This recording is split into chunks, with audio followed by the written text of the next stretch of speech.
Praise the lord.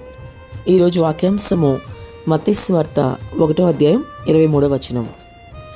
ఇమ్మానుయేలను పేరునకు భాషాంతరమున దేవుడు మనకి తోడని అర్థము. ఆమెన్, హల్లెలూయా. ప్రభు ఈ వాక్య భాగం ద్వారా ఈరోజు మనతో ఏం మాట్లాడుతున్నారో చూద్దాం.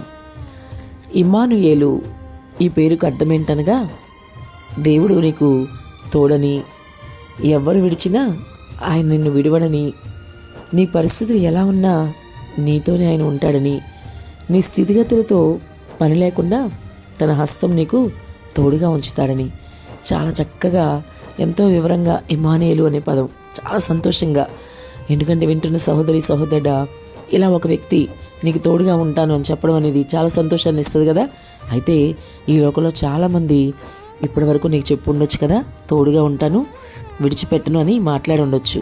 అది ఎవరైనా కావచ్చు. అది నీ భర్త అయి ఉండొచ్చు, నీ భార్య అయి ఉండొచ్చు, నీ సంతానం, నీ పిల్లలు అయి ఉండొచ్చు, లేదా తల్లిదండ్రులు అయి ఉండొచ్చు, లేదా స్నేహితులు అయి ఉండొచ్చు. నువ్వు నా అనుకున్న వాళ్ళు కొంతమంది ఉంటారు, వీళ్ళు నా వాళ్ళు అనుకుంటావు కదా, వాళ్ళు అయి ఉండొచ్చు. నీ మేలు కోరే శ్రేయోభిలాషులను కొంతమందిని అనుకుంటావు కదా, వాళ్ళై ఉండొచ్చు. ఎవరైనా కానీ, లేదంటే నీకు బిజినెస్ చేస్తుంటే వ్యాపారంలో ఆ పార్ట్నర్ అయి ఉండొచ్చు. నీకు జీవితాంతం తోడుగా ఉంటానని చెప్పి మధ్యలోనే వెళ్ళిపోయి ఉండొచ్చు. ఖచ్చితంగా మనుషులే కదా, వెళ్ళిపోవడానికి అవకాశం ఉంటుంది, వెళ్ళిపోతారు కూడా. కానీ నీవెంత మాత్రమూ బాధపడద్దు. వింటున్న సహోదరి సహోదరుడా, ఒకవేళ నీవు ఎవరైనా నిన్ను వదిలేస్తే బాధపడుతూ చాలా తీవ్రమైన దుఃఖంలో మానసికంగా కుంగిపోతూ ఉన్నావేమో. మరి ఈ విధంగా కృంగిపోయిన స్థితిలో ఉన్న నీతో ఈరోజు ప్రభు మాట్లాడుతూ ఆయన చెప్తున్నారు, ఇమ్మానుయేలుగా ఆయన నీకు తోడుగా ఉంటానంటున్నాడు. ఎంత గొప్ప ధన్యతో కదా.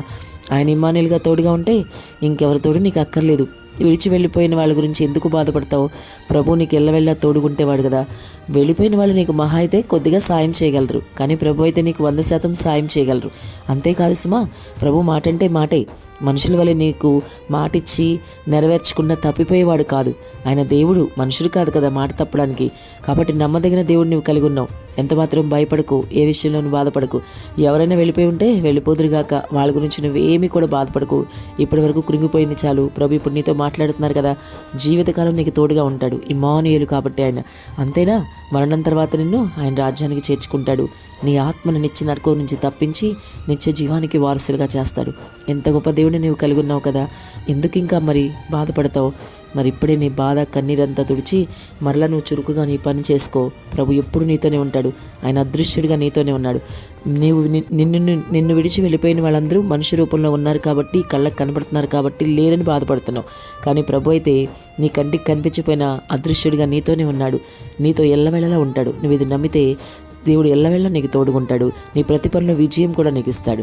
కాబట్టి మిత్రమా, ఇంతవరకు బాధపడించాలు. ఎవరు వెళ్ళిపోయారని నీ జీవితంలో బాధపడుతున్నావో, ఇప్పుడు ప్రభు నీకు తోడుగా ఉంటానని చెప్తున్నారు. ఈ మాటల ద్వారా ఆయన నిన్ను గొప్పగా ఓదారుస్తున్నాడు. కాబట్టి ఇప్పటికైనా నువ్వు చురుకుగా ఉండి నీ పని చేసుకో. ప్రభు నీతో ఎల్లవేళలా ఉంటాడు.